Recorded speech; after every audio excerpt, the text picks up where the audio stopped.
Within the depths of its malevolent radiance, the Eye of Azathoth possessed a dark modus operandi, an insidious dance that ensnared the unsuspecting and desperate. It whispered promises of favors and twisted desires, luring individuals into its eldritch embrace. In exchange for their deepest yearnings, the Eye exacted a toll that would forever corrupt their souls.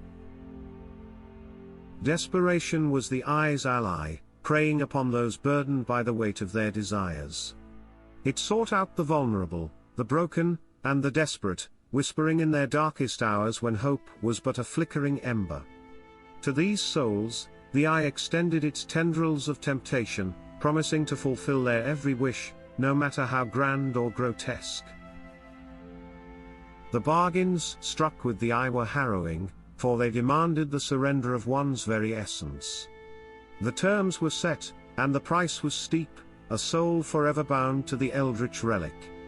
It reveled in the agony of those who hesitated, enticing them with glimpses of their heart's desires, knowing that resistance would eventually crumble beneath the weight of their longing.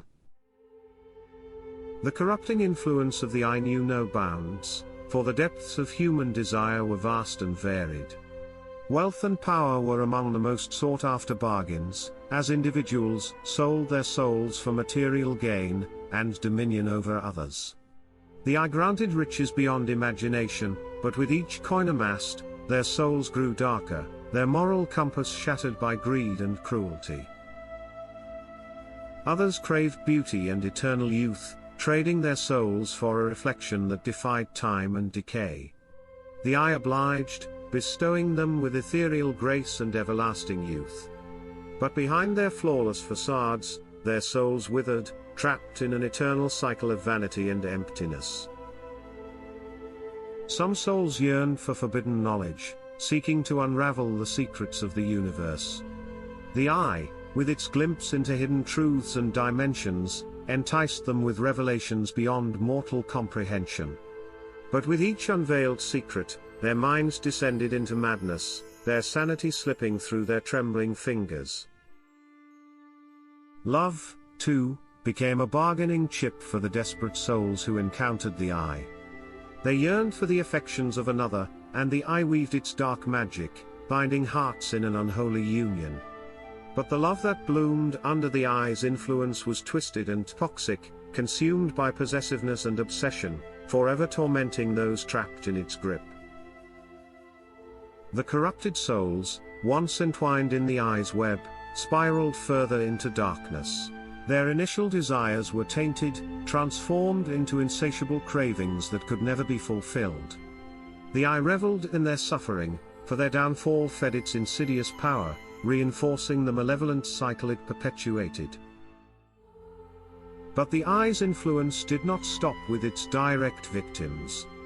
It whispered its dark promises to those who were weak-willed or easily swayed, recruiting them as agents of its wicked agenda. These pawns, driven by their own unfulfilled desires and blinded by the Eye's deceptive radiance, became unknowing instruments of corruption, perpetuating the cycle of favors and damnation. It was in the aftermath of their bargains that the souls found themselves trapped, shackled to a fate they could scarcely comprehend. Regret and anguish gnawed at their conscience, but escape proved futile.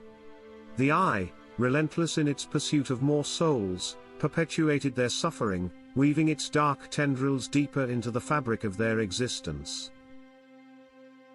In the shadowed depths of their corrupted souls, the Eye's malevolent power thrived, feeding upon their agony. Its promises of favors and desires were a facade, concealing a darkness that grew stronger with each soul it claimed. And so, the Eye continued its insidious dance, forever seeking new prey, forever ensnaring the vulnerable, and forever perpetuating the cycle of bargains and corruptions.